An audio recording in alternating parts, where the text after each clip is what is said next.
여러분 안녕하십니까? 책을 통해 인사이트를 전해드리는 CEO 북 인사이트 손앵커의 더 책방 손지혜입니다. 오늘은 서울대학교 김난도 교수의 마켓컬리 인사이트 파트 2를 소개합니다. 스케일을 뛰어넘는 디테일로 창업 4년 만인 2019년에 389만 명의 회원과 4,289억 원 매출이라는 그야말로 놀라운 폭풍 성장한 식품 유통회사죠. 마켓컬리의 성공 비하인드 스토리입니다. 콕 집어 핵심.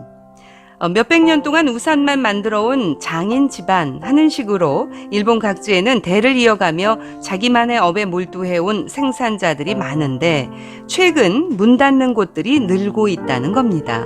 왜일까요? 짐작하시듯 잘 만드는 것도 중요하지만 트렌드 지향적인 기획 능력과 고객 니즈의 변화를 제때 감지하지 못하면 아무리 오랜 역사와 전통을 갖고 있다고 해도 도태될 수밖에 없다는 것이죠.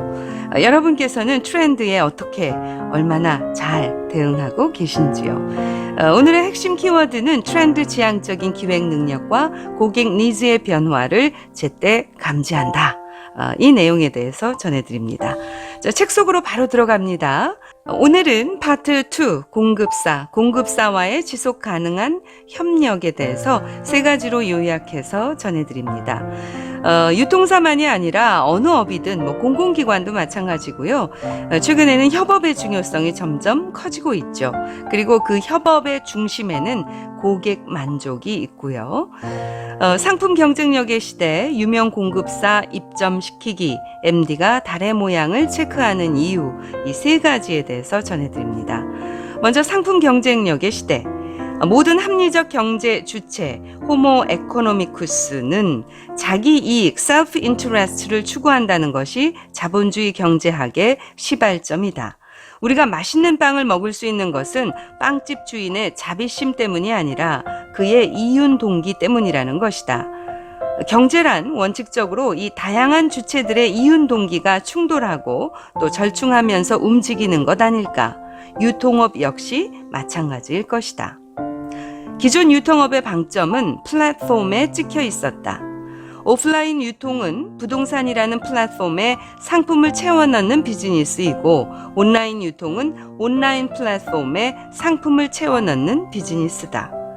이때 공급사, 소비자, 플랫폼이라는 삼각관계에서 우위를 점하는 쪽은 대체로 플랫폼이었다. 고객에 대해서는 품질과 가격에 대한 정보 우위를, 공급사에 대해서는 고객에게 접근할 수 있는 지위의 우위를 가지고 있기 때문이다. 그리고 이 두 우위를 활용해 유통사는 자기 이윤을 만들어 나간다. 보통 유통업에서 상생은 기존의 이윤 구조 속에서 플랫폼이 공급사에 얼마나 양보해 줄 수 있는가에 관한 문제였다. 즉, 일정한 크기의 파이를 어떻게 나눌 수 있는지 고민하는 전형적인 제로섬 게임이었다. 하지만 마켓컬리처럼 좋은 상품을 중심에 두고 논의를 전개하면 상황이 달라진다.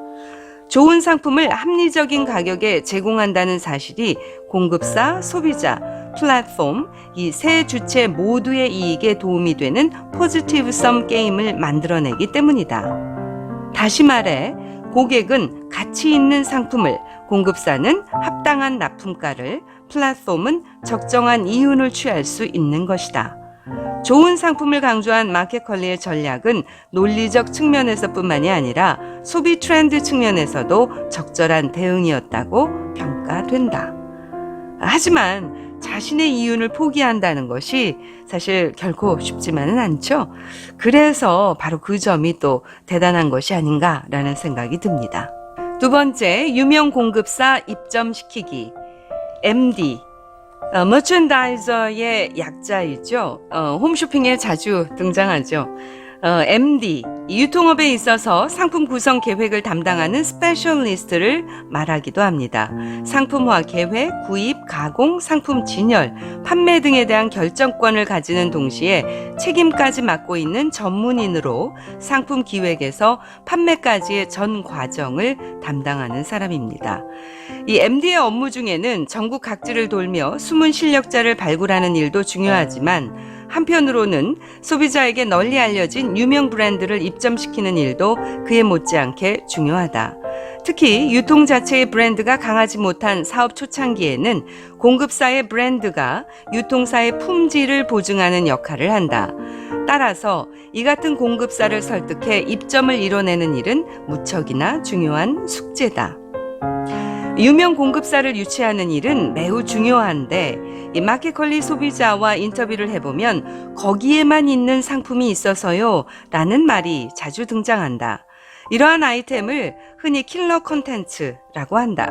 넷플릭스의 성장을 이야기할 때 자주 언급되는 하우스 오브 카즈 시리즈와 같은 맥락이다. 유통에서도 이 킬러 콘텐츠는 중요하다. 고객을 모으는 효과만 있는 게 아니라 이러한 킬러 콘텐츠가 모여 궁극적으로 해당 브랜드의 정체성을 만드는 역할을 하기 때문이다. 마켓컬리가 창업 초창기부터 납품이 쉽고 저렴한 상품 위주로 구색을 갖추려 했던 게 아니라 시간과 노력이 들더라도 소비자에게 인정받는 킬러 컨텐츠를 입점시키고자 했던 전략은 그런 의미에서 주요했다고 평가할 수 있다. 자, 여러분의 브랜드를 인정받을 수 있는 킬러 컨텐츠는 무엇인가요? 자, 마지막으로 세 번째, MD가 달의 모양을 체크하는 이유. 달의 모양을 보고 내일의 어획량을 추측하고 고등어 기름에 관한 VOC, 고객의 소리를 읽고 간수를 자주 교체해달라고 요구하며 좋은 우유를 위해 어미소와 송아지가 얼마나 붙어 있었는지를 체크하는 MD들의 분투에서 마켓컬리의 공급사 관리 비결을 짐작할 수 있다. MD의 핵심 자질은 무엇이라고 생각하는가? 라는 질문에 김슬아 대표는 품질이다 라고 답을 합니다.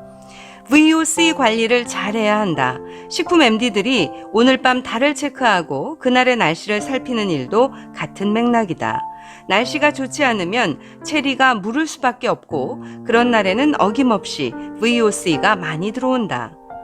MD들이 날씨에 집착하는 까닭도 이런 것들이 모두 선행 지표가 되기 때문이다. 저는 이 파트에서 또 마음에 와닿는 그 내용이 있었습니다. 소든 닭이든 그것들은 모두 내 발자국 소리를 듣고 자란다. 축산 농가에 이런 말이 있다고 하는데요. 1차 산업은 거짓말을 할 수 없는 비즈니스다. 공을 들인 만큼 좋은 상품이 나온다. 어디든 그렇지 않을까요? 자, 오늘은 여기까지입니다. 벌써 12년째 트렌드 코리아를 발간하고 또 그 시리즈로 유명하신 서울대학교 김난도 교수의 마켓컬리 인사이트 중 파트 2 공급사와의 지속 가능한 협력, 상품 경쟁력의 시대, 유명 공급사 입점시키기, MD가 달의 모양을 체크하는 이유에 대해서 전해드렸습니다.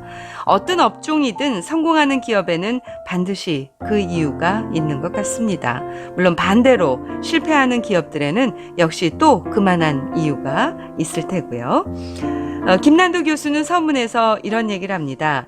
지금 많은 이의 관심사는 어떻게 코로나 사태를 극복할 것인가를 넘어 코로나 이후에는 어떠한 세상이 펼쳐질까 하는 문제로 모아진다.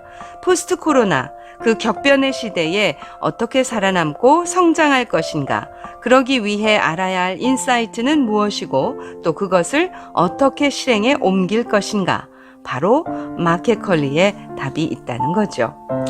자, 다음 파트 3에서는 디테일 경영 실현을 위한 운영 프로세스에 대해 소개하겠습니다.